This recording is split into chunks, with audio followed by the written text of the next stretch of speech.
Very much, Chairman Smith, for holding this hearing, and thanks to all of our distinguished witnesses for taking time to appear before the committee this afternoon.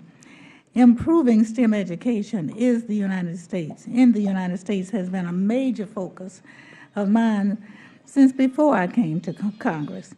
And I'm happy to see that the increased focus on STEM education across the nation, states, universities, companies, and nonprofits are working together in unprecedented ways to improve STEM education at all levels. We have also increased our efforts at the federal level in both Congress and our agencies to improve the effectiveness of our STEM education investments. In the 2010 Competes reauthorization, this committee required OSTP to form an interagency committee, which became known as CoSTEM, to coordinate federal STEM programs on an ongoing basis and develop a 5-year strategic plan for federal investments in STEM education. I was very supportive of this mandate because I believed it was important to look at what the federal government has been doing and how we can improve our efforts. I appreciate all the hard work that federal education leaders, especially Mr. Melvin and Dr. Mundy, have put into developing a STEM education strategic plan. Unfortunately, prior to the release of the CoSTEM strategic plan, OMB included a proposal in the President's fiscal year 14 budget for a sweeping reorganization of federal STEM education programs. In addition to being concerned about the process, I have serious concerns with the budget proposal itself. To be blunt, it seems to me that it was not very well thought out. While I have many questions and concerns, one point I want to emphasize here is the important role of NASA in supporting outreach activities and informal STEM education. NASA seems to have taken the biggest hit of the budget proposal, and this doesn't make any sense to me.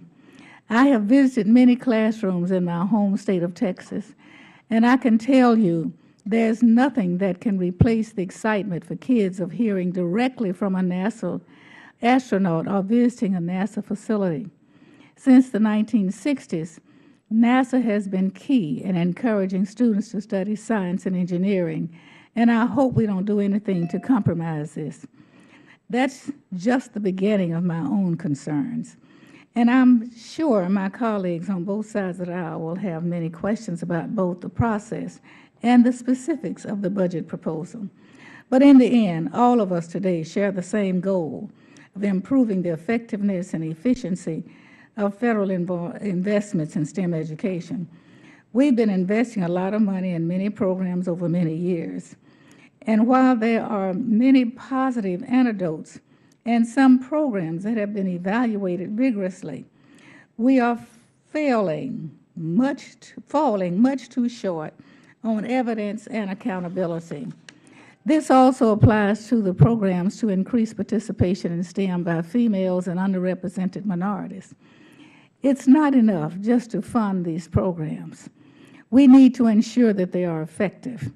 Therefore, I hope we can use this hearing for more than just attacking the fiscal year 14 budget proposal.